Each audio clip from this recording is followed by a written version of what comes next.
तो दोस्तों एक और एग्जांपल के साथ हैं हम।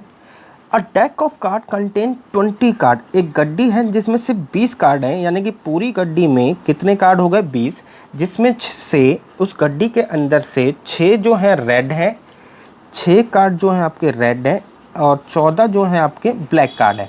तो दोस्तों अगर मैं कहूँ तो हमारे जो भी पॉपुलेशन है उसको उन्होंने बाइफरगेट कर रखा है।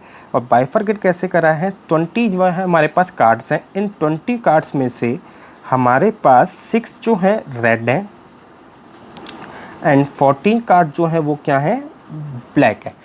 अब दोस्तों आगे बोला हुआ है 5 कार्ड्स आर ड्रॉन रेंडमली, यानी कि इस 20 में से हम कितने कार्ड्स को निकाल रहे हैं, हम इन 20 में से 5 कार्ड्स को ड्रॉ कर रहे हैं।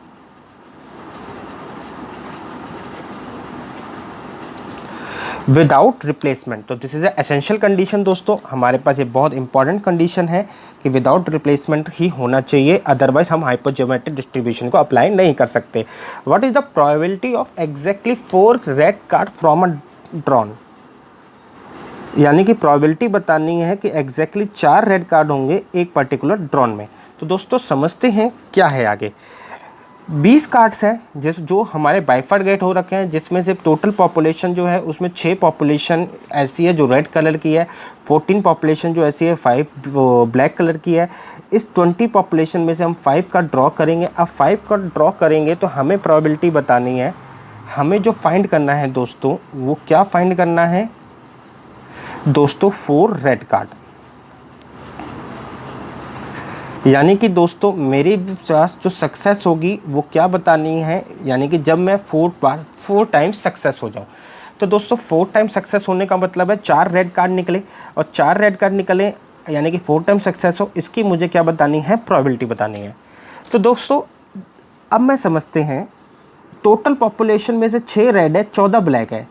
अब दोस्तों 4 रेड कार्ड निकले तो ये ज़रूरी है कि 5 में से हम 4 जो हैं रेड कार्ड निकालें, और रेड कार्ड निकाल रहे हैं तो ये भी कंपलसरी है कि red card out of red card population से ही निकले। यानी कि अगर मैं बहुत सिंपल लैंग्वेज में बोलूँ तो हमारे पास ये सिचुएशन बनी कि हम जो हैं 4 कार्ड जो है वो रेड तभी निकलेंगे जब 4 कार्ड जो हैं हमारे पास 6 रेड की जो पॉपुलेशन है उसमें से निकालें। अगर रेड कलर की पॉपुलेशन में से हम 4 कार्ड निकालेंगे तो डेफिनेटली वो 4 कार्ड क्या निकलेंगे, वो चारों कार्ड जो हैं दोस्तों वो रेड ही निकलेंगे। क्योंकि दोस्तों अगर मैं कहूँ 12th क्लास के बच्चों में से 4 बच्चे सेलेक्ट करने हैं तो डेफिनेटली वो चारों बच्चे जो हैं 12th क्लास के ही होंगे। अब दोस्तों हम कितने कार्ड्स को ड्रॉ कर रहे थे, दोस्तों हम ड्रॉ कर रहे थे 5 कार्ड्स को। अब 5 कार्ड में से हम जो है 4 रेड देखना चाहते थे, तो एक जो हो गया बैलेंस कार्ड हो गया, और वो बैलेंस कार्ड होगा जो अदर है यानी कि ब्लैक कार्ड। तो दोस्तों एक कार्ड अलग आए या ब्लैक आए तो ये ज़रूरी है कि हम बचा हुआ एक कार्ड किस में से सिलेक्ट करें, ब्लैक में से। तो दोस्तों अगर मैं 5 कार्ड निकाल रहा हूँ जिसमें से 4 रेड होने चाहिए, तो दोस्तों एक कार्ड क्या होगा उसके अंदर, ब्लैक होगा।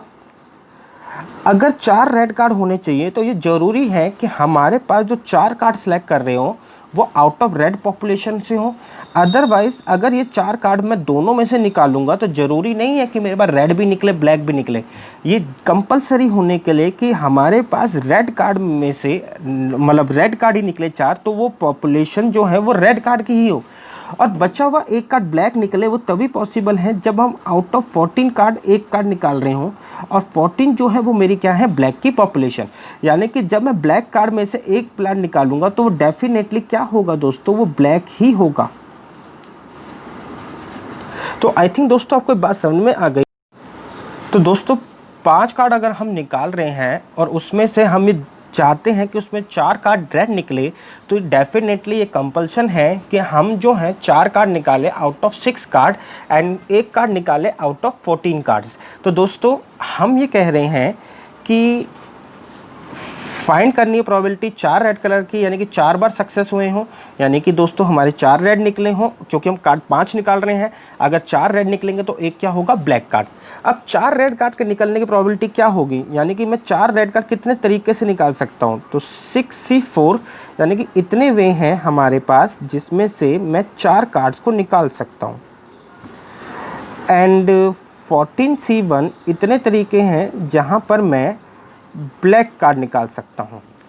अगर मैं टोटल की बात करूँ तो मैं क्या करूँगा, इन दोनों को मल्टीप्लाई कर दूँगा, तो इतने टोटल वे हैं जहाँ पर मैं रेड कार्ड निकले मेरे 4 और ब्लैक कार्ड निकले मेरे पास कितने निकले, 1।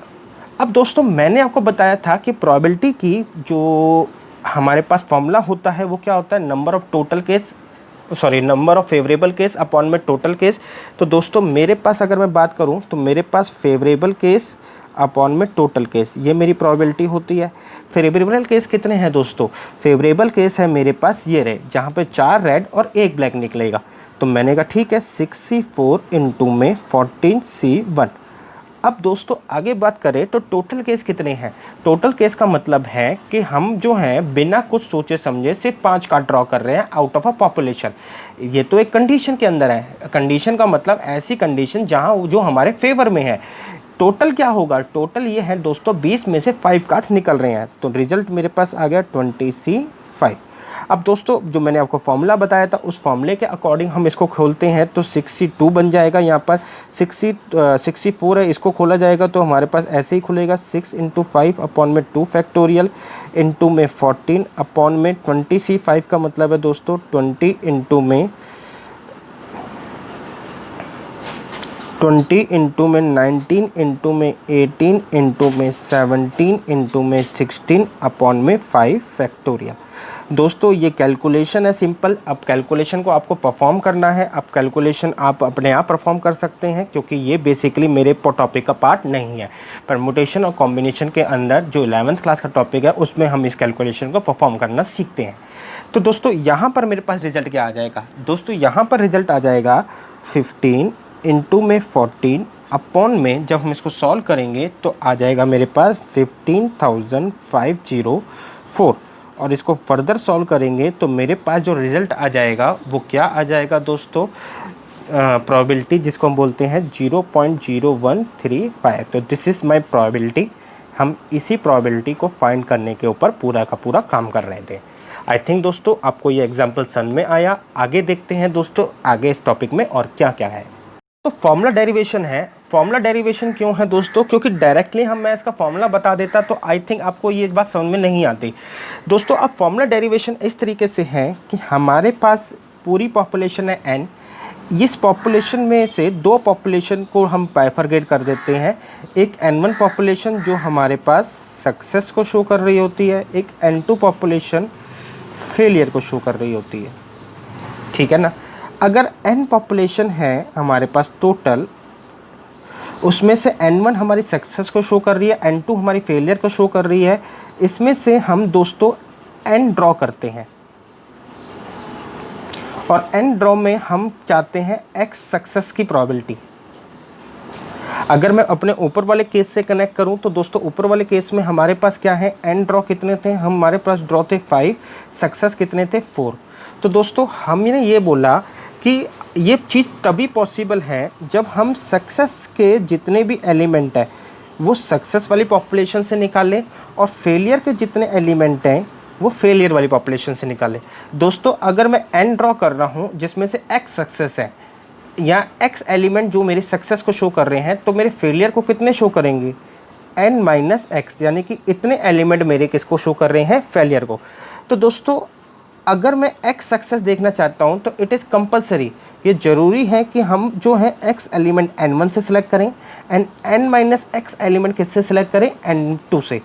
दोस्तों अगर मैं इनको सेलेक्ट करता हूं तो मेरे पास सिचुएशन क्या आ जाएगी, जब भी दोस्तों मैं n में से x में से एलिमेंट सेलेक्ट करूंगा तो ncx ये इतने तरीके से हो सकता है और n1cx, सॉरी दोस्तों ये बड़ा है, ये n2 है और ये क्या हो गया सिमिलरली n1। तो दोस्तों n1cx और ये क्या हो गया n2 nc n minus x.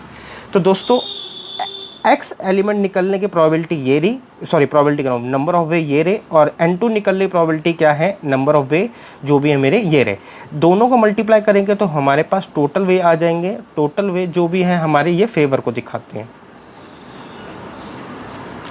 तो अपॉन में दोस्तों टोटल क्या है दोस्तों, टोटल है कि मैं पूरे के पूरे नंबर में से जो भी मेरी पॉपुलेशन है उनमें से 5 एलिमेंट कोई भी सिलेक्ट कर रहा हूँ, तो ये टोटल को दिखाते हैं।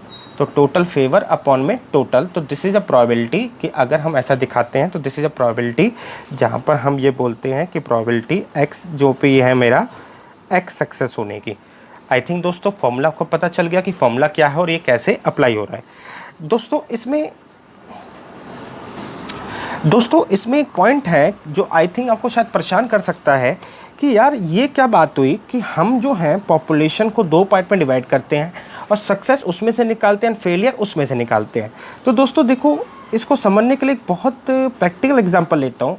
11 हमें प्लेयर्स की क्रिकेट टीम बनानी है। अब टीम का कॉम्बिनेशन जो है 11 क्रिकेट की टीम बनानी है, तो हमारे पास 15 जो है टोटल प्लेयर है।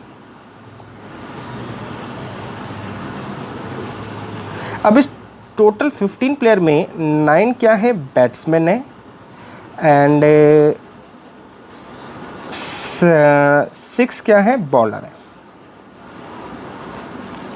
अब क्रिकेट टीम बनानी है, जो क्रिकेट टीम में कॉम्बिनेशन होगा 5 बैट्समैन प्लस 7 बैट्समैन प्लस में 4 बॉलर, 7-4-11, यही कॉम्बिनेशन से लगभग हमारी इंडियन टीम खेलती है। तो अगर 7 बैट्समैन 4 बॉलर की हमारी कॉम्बिनेशन बनानी है और मेरे पास 15 प्लेयर है, अब दोस्तों 7 बैट्समैन मेरे को सिलेक्ट करने हैं। अब 7 बैट्समैन मैं कितनी तरीके से सिलेक्ट कर पाऊँगा? तो दोस्तों ये डेफिनेटली या ये कंपल्सन है कि अगर मेरे को 7 बैट्समैन सिलेक्ट करने हैं तो वो 9 बैट्समैन में से ही हों। दोस्तों अगर मैं टोटल में से मैं 7 प्लेयर सेलेक्ट करूंगा तो ज़रूरी नहीं है कि वो बैट्समैन ही सिलेक्ट हो सकता है उसके अंदर से बॉलर सेलेक्ट हो जाए। तो अगर मैं बैट्समैन के अंदर से 7 बैट्समैन सेलेक्ट करूंगा तो डेफिनेटली वो बैट्समैन ही होंगे। और अगर 4 बॉलर सेलेक्ट करने हैं तो 4 बॉलर मैं टोटल में से सिलेक्ट नहीं करूँगा, मैं 4 बॉलर सेलेक्ट करूँगा अपने 6 बॉलर में से। तो दोस्तों तब जाके मैं ये कह सकता हूँ कि 7 बैट्समैन निकलेंगे और 4 बॉलर आएंगे। बॉलर तभी आ पाएंगे जब मैं बॉलर में से सिलेक्ट करूँ। अगर मैं टोटल में से सिलेक्ट करूँगा तो ज़रूरी नहीं है बॉलर आए, और यही अगर बैट्समैन से सिलेक्ट करूँगा तो बैट्समैन में से सिलेक्ट करूँगा तो बैट्समैन ही आएंगे, बॉलर नहीं आएंगे। तो 4 बॉलर आए, इसके लिए ज़रूरी है कि मैं 6 बॉलरों में से सिलेक्ट करूँ, और 7 बैट्समैन आए, इसके लिए ज़रूरी है मैं 9 बैट्समैन से ही सिलेक्ट करूँ। अब 7 बैट्समैन जो हैं मेरे पास आए, ये कितने तरीके से पॉसिबल है? तो दोस्तों सारे पॉसिबिलिटी शो करता है 9C7 है, और 4 बॉलर आए आउट ऑफ 6, तो ये हो जाएगा 6C4। तो यानी कि इस बैट्समैन आने के पॉसिबल वेज को ये रहे, बॉलर आने के पॉसिबल वेज ये रहे। यानी कि 4 बॉलर मैं इतने तरीके से सिलेक्ट कर सकता हूं और 7 बैट्समैन मैं इतने तरीके से सिलेक्ट कर सकता हूं। लेकिन दोस्तों मेरे को 11 प्लेयर की टीम बनानी है, तो 11 प्लेयर को टोटल में, यानी कि टोटल में 11 प्लेयर को कैसे सिलेक्ट कर सकता हूं? तो टोटल 11 प्लेयर सिलेक्ट करने के लिए मैं दोनों को क्या करूँगा, मल्टीप्लाई कर दूँगा। ठीक है दोस्तों। लेकिन दोस्तों ये जो मेरा टोटल 11 प्लेयर है, ये मेरी कंडीशन के अकॉर्डिंग है कि मैंने कंडीशन डाल दी कि 7 बैट्समैन हो और 4 बॉलर हो। अगर ये कंडीशन ना हो, मेरे को डायरेक्टली 11 प्लेयर सेलेक्ट करने हो तो क्या होगा? तो दोस्तों डायरेक्टली 11 प्लेयर सेलेक्ट करने होते तो 15 में से कोई भी 11 सेलेक्ट कर लो। और ये कितने तरीके से पॉसिबल है? 15C11 इतने तरीके से पॉसिबल है कि मैं 15 में से कोई भी 11 प्लेयर सेलेक्ट कर लो। तो this is my total case. हम 11 प्लेयर इस तरीके से सिलेक्ट कर सकते हैं। This is our total of favourable case, कि हमें अगर 11 प्लेयर सेलेक्ट करने हैं तो किस तरीके से ये काम हो सकता है। The one of the most important consideration जहाँ पे आपको बहुत जोर देने की ज़रूरत है कि दोस्तों 9 में से हमारे 7 बैट्समैन तभी सिलेक्ट होंगे जब बैट्समैन में ही सिलेक्ट हो। अगर बैट्समैन टोटल में से या बॉलर में से सिलेक्ट हो तो पॉसिबल ही नहीं है कि हमारे बैट्समैन आए। और 4 बॉलर तभी आएंगे दोस्तों कि हम जब बॉलर से सिलेक्ट करें। अगर बॉलर से सिलेक्ट ना करके हम टोटल प्लेयर से सिलेक्ट करेंगे तो ज़रूरी नहीं है हमारे पास बॉलर है, हो सकता है हमारे पास बैट्समैन भी आ जाए। तो दोस्तों अगर मैं पर्टिकुलर चाहता हूं कि इतने नंबर हमारे बॉलर ही आए, तो ये कंपल्सन है कि हम बॉलर में से ही सिलेक्ट करें। अगर हमारा लॉट ही बॉलर का है तो सिलेक्शन भी किसकी होगी? बॉलर की होगी। आई थिंक दोस्तों ये बात आपका पॉइंट्स जो है वो क्लियर हो रहा होगा। आइए दोस्तों एक लास्ट एग्जांपल को समझते हैं। लेकिन दोस्तों उस एग्जांपल को समझने से पहले हम ये देखते हैं कि हमने फॉर्मूला क्या पढ़ा था, प्रोबेबिलिटी ऑफ एक्स सक्सेस। जहाँ पर दोस्तों मेरे पास रिप्लेसमेंट से काम हो रहा है, तो फॉर्मूला ये आया कि आप एक्स पॉपुलेशन उसी में से सिलेक्ट करें, बचे हुए नंबर्स को सक्सेस की फेलियर की पॉपुलेशन से सिलेक्ट करें। यानी कि अगर n1 मेरा सक्सेस को शो कर रहा है तो सक्सेस वाले एलिमेंट जो हैं सक्सेस से निकालें, रिमेनिंग एलिमेंट जो फेलियर को शो करते हैं वो फेलियर की पॉपुलेशन से निकलें, और दोनों को मल्टीप्लाई करके हमारे पास क्या आ जाएगा, टोटल फेवरेबल केस। अब दोस्तों मेरे पास टोटल पॉपुलेशन है n और हम कितने नंबर निकाल रहे हैं, n। तो NCN this is represent a total case. ये मेरा दोस्तों फॉर्मूला है हाइपर ज्योमेट्रिकल डिस्ट्रीब्यूशन का।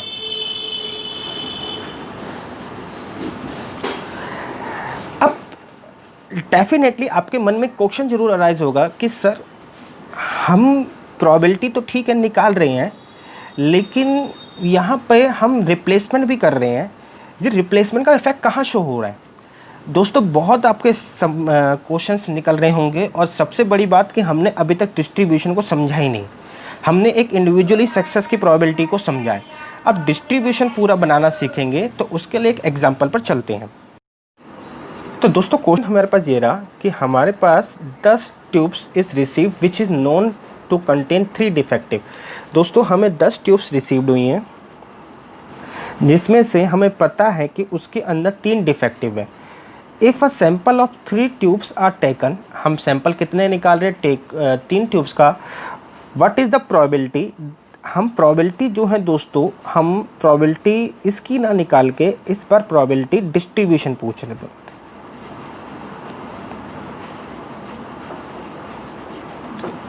ठीक है दोस्तों, तो दोस्तों प्रोबेबिलिटी डिस्ट्रीब्यूशन का मतलब है कि हम किस चीज़ के ऊपर बात कर रहे हैं कि हमने डिफेक्टिव ट्यूब्स के ऊपर बात कर रहे हैं।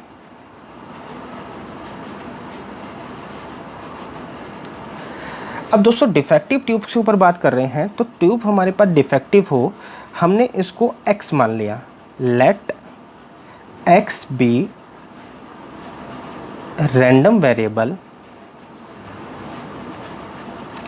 of getting defective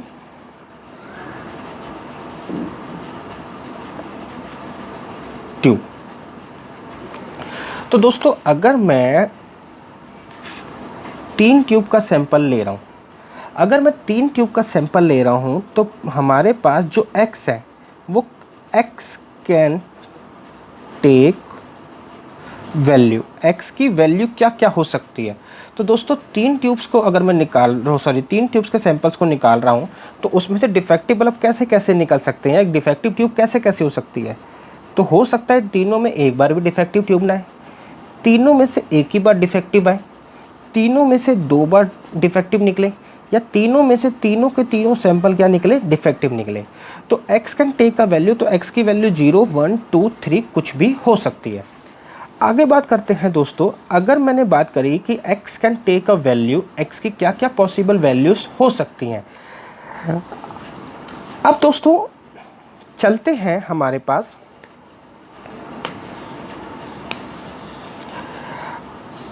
पास, दोस्तों एक पूरी की पूरी पॉपुलेशन जो है वो कितने ट्यूब की है, 10 ट्यूब्स की।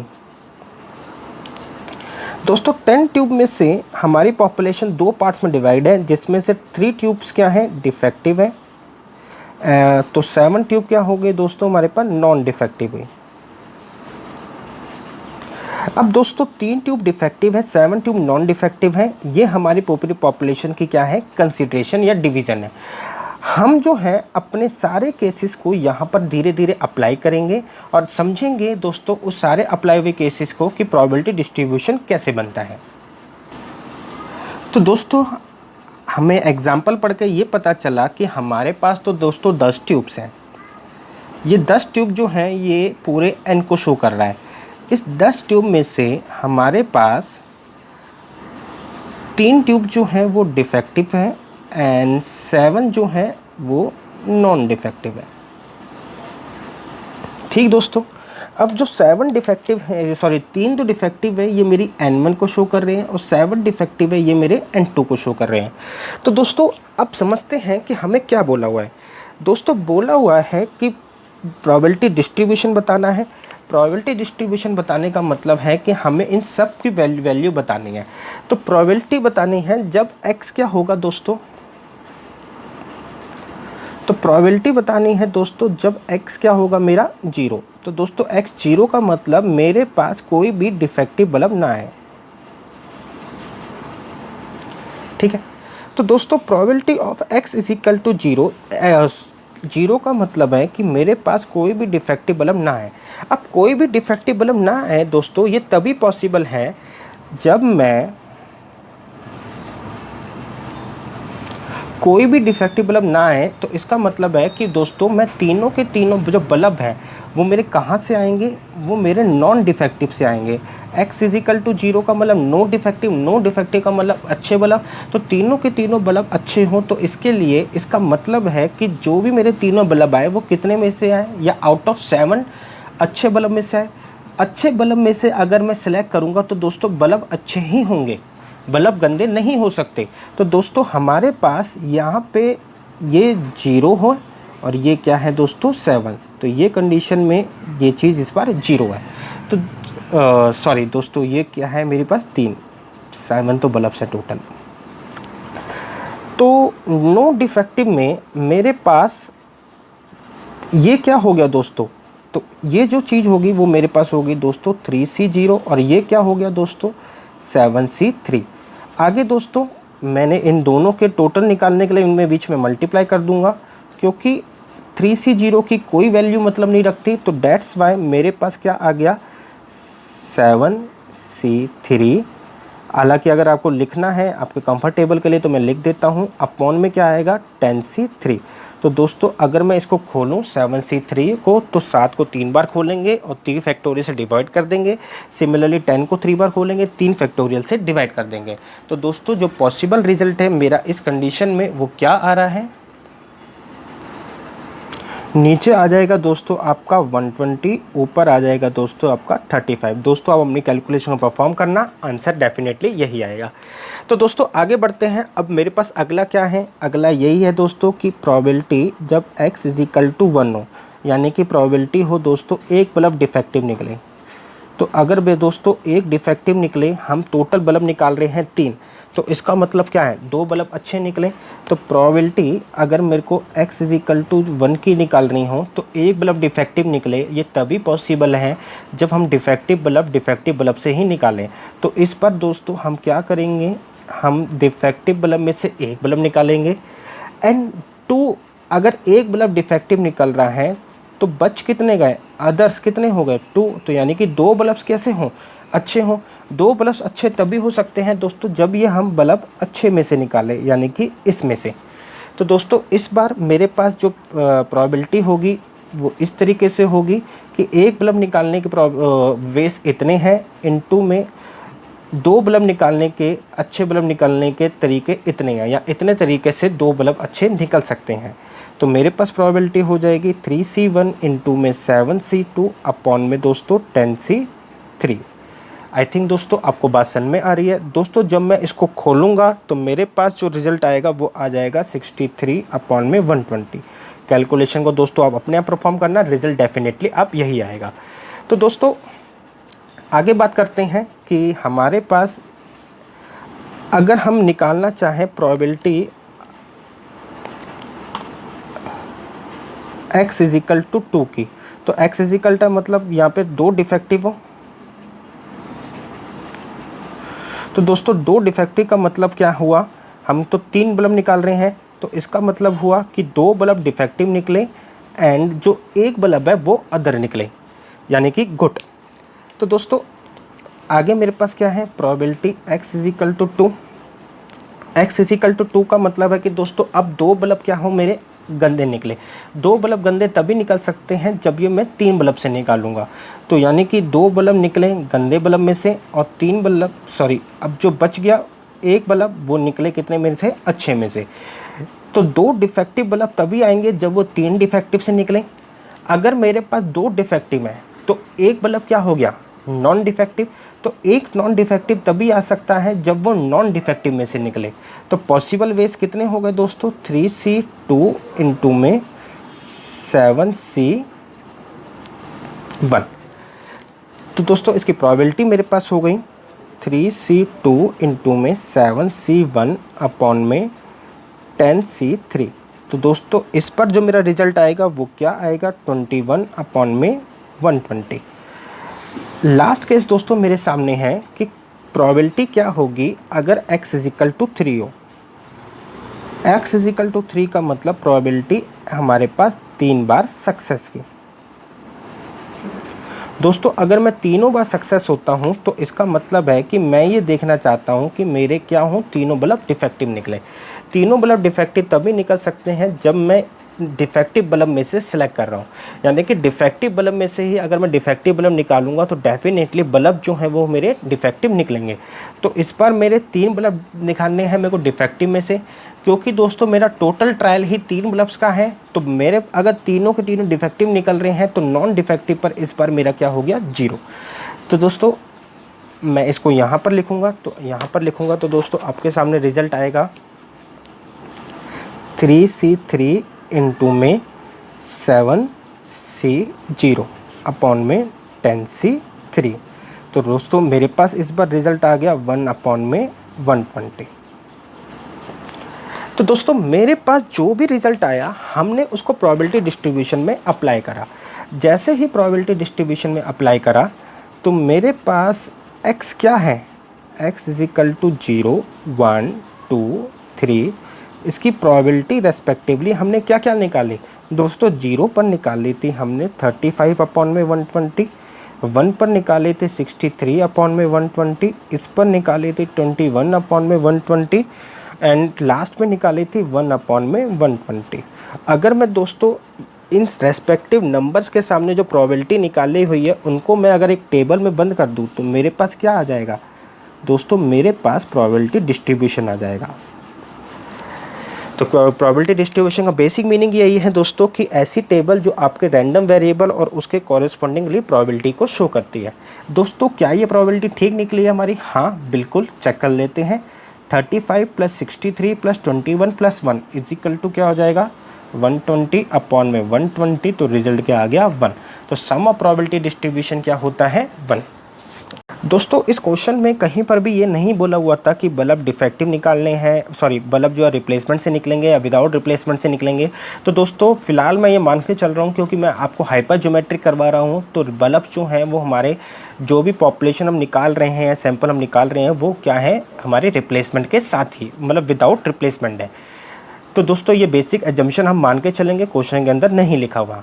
फिर भी दोस्तों आपके सामने जब क्वेश्चन आएगा तो हाइपर ज्योमेट्रिक आपको तभी क्लियर होगा जब उसमें प्रॉपरली एक वर्ड मेंशन हो और उस वर्ड का नाम होगा दोस्तों विदाउट रिप्लेसमेंट, यानी कि बिना रिप्लेसमेंट के। अब दोस्तों बिना रिप्लेसमेंट का मेरा ये क्वेश्चन है, तो कैसे ये क्वेश्चन परफॉर्म हुआ, हमने रिप्लेसमेंट या विदाउट रिप्लेसमेंट के केसेस को क्यों नहीं अप्लाई करा, या कहाँ पर ऐसा कैलकुलेशन हुई कि अपने आप उसने हमारे पास विदाउट रिप्लेसमेंट के कैलकुलेशन को ले लिया। तो दोस्तों मैं आपको बताना चाहूँगा, जब भी हम पॉसिबल वेज निकाल रहे थे तो हम कॉम्बिनेशन का यूज़ कर रहे थे, जिसमें हमने सी वर्ड को बहुत यूज़ करा। दोस्तों ये कॉम्बिनेशन वर्ड जो है, जो भी हमारा सी है, लेट्स से जैसे अभी हम पढ़ के आए हैं 10C3, ठीक है, अपॉन में हमने टोटल केस लिया। तो दोस्तों ये सी कॉम्बिनेशन बेसिकली अप्लाई ही तभी होता है जब हमारे पास विदाउट रिप्लेसमेंट हो। अगर हम रिप्लेसमेंट के साथ हम अपने सैंपल को ड्रॉ कर रहे हैं तो सी निकलने के चांसेस ही नहीं है, या सी के थ्रू मेरी कैलकुलेशन परफॉर्म नहीं होगी। और तब मेरी कैलकुलेशन परफॉर्म होगी वो मेरी होगी फंडामेंटल प्रिंसिपल ऑफ काउंटिंग के थ्रू, जहाँ पे मेरे हर बार जो एलिमेंट हैं सेम निकलेंगे।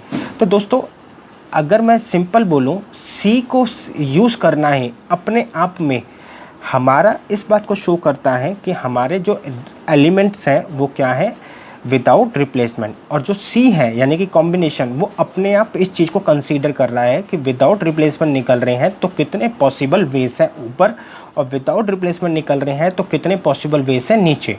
कुछ इस तरीके से हमारी ये कैलकुलेशन परफॉर्म हो रही है।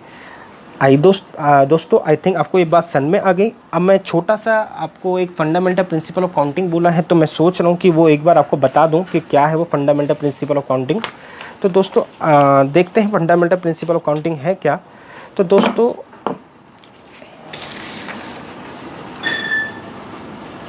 दोस्तों मान के चलो मैं ये कह रहा हूँ मेरे पास 5 नंबर्स हैं। अब 5 नंबर्स में से मुझे क्या करने हैं, मुझे 3 नंबर सेलेक्ट करने हैं, लेकिन ये रिप्लेसमेंट के साथ होंगे।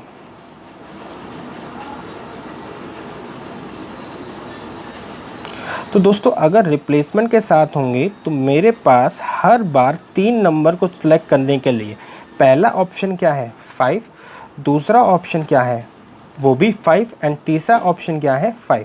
यानी कि पहली बार अगर मेरे को 5 नंबर में से 3 नंबर सेलेक्ट करने हो तो पहली बार मेरे पास कितने ऑप्शन है 5, क्योंकि चीज़ों को रिप्लेस कर दिया है, जो एलिमेंट मैंने निकाला वो वापस डाल दिया, तो दूसरे के लिए भी 5 ऑप्शन है और तीसरे के लिए भी 5 ऑप्शन।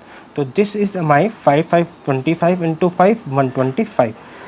अगर दोस्तों यही वाली चीज़ विदाउट रिप्लेसमेंट है तो मैं ये कहूँगा कि मैंने पास पहले ऑप्शन को फिल करने के लिए 5 तरीके, क्योंकि दोस्तों मैंने अपने एक नंबर को निकाल लिया है, उसे वापस नहीं डाल रहा, तो मेरे पास दूसरे नंबर के निकलने के लिए कितने पॉसिबल ऑप्शंस हैं, तो दूसरे नंबर के लिए 4 पॉसिबल ऑप्शन है। एंड सिमिलरली अब मैंने दूसरे नंबर पर जो निकाला उसे निकाल के अलग कर दिया, वापस नहीं डाला, तो तीसरे नंबर के लिए कितने पॉसिबल ऑप्शन है, तो तीसरे नंबर के लिए 3 पॉसिबल ऑप्शन है। तो 5 4 जा 20 इंटू 3 60। तो अगर रिप्लेसमेंट के साथ कर रहा हूँ तो मेरे पास 60 ही पॉसिबल वेज आएंगे। अगर विदाउट रिप्लेसमेंट दोस्तों ये रहा, और अगर रिप्लेसमेंट के साथ कर रहा हूँ तो मेरे पास ये चीज़ें आएंगी। आई थिंक दोस्तों आपको ये बात क्लियर हो गई। कॉम्बिनेशन वर्ड का यूज़ करना ही, कॉम्बिनेशन वर्ड जो है जो यूज़ हो रहा है वो अपने आप ही मेरे पास विदाउट रिप्लेसमेंट की कैलकुलेशन को परफॉर्म कर रहा है।